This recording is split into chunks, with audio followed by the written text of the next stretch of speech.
Okay, welcome to exercise 2.4, configuring the quorum, which is found in lab 2, configuring failover clustering. In configuring Advanced Windows Server 2012 services R2, part of the Microsoft official academic course in preparation for exam 70-412. In this exercise, since we only have 2 nodes, we're going to create a quorum using a disk witness. So we're going to look at why you would need to have a quorum when creating a failover cluster.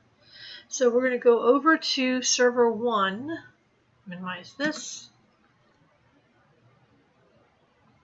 So you'll notice before I do that, I do have my RWDC open and active, server 1 is active, storage is active, and server 2 is active. So I'm going to go into server 1. And this was left open from the last exercise. This is our failover cluster manager.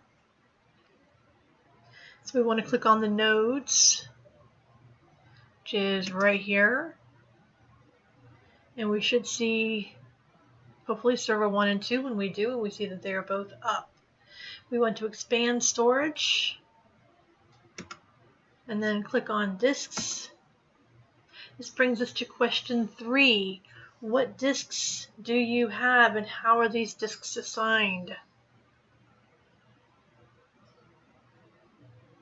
So we're going to right click on to cluster 1. So right click.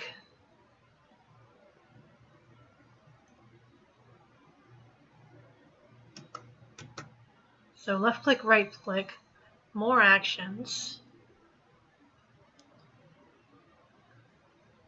We want to configure a cluster quorum setting. For some reason it's not giving me that option.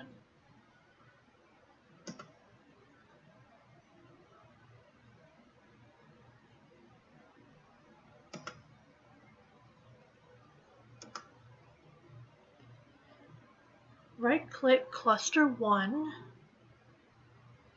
I'm clicking on the wrong thing. Okay, there's cluster 1. So right click, more actions. I want to configure cluster quorum setting.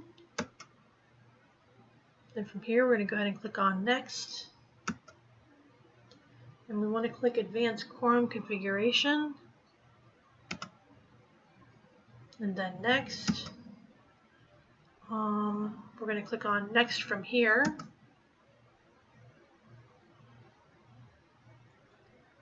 The smaller shared disk 2 gig cluster disk 2 should already be selected. Oops, let me click on next.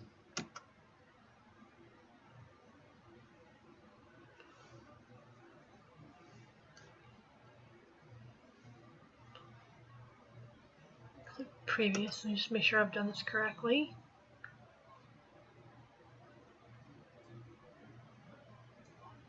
So we're on the configure custom quorum.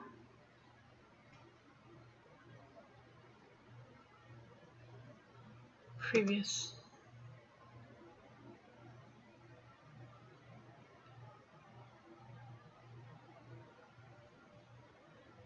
Right.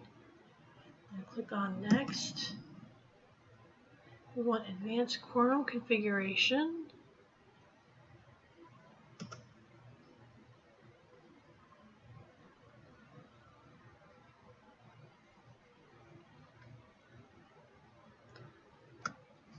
Next.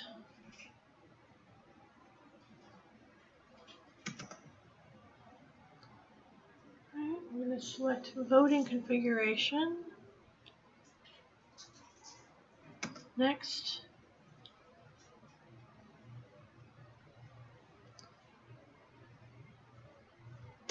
Next.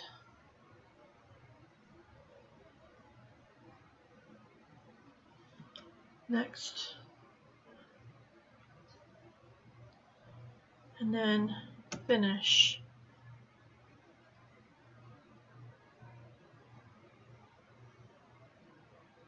And that is the end of this exercise.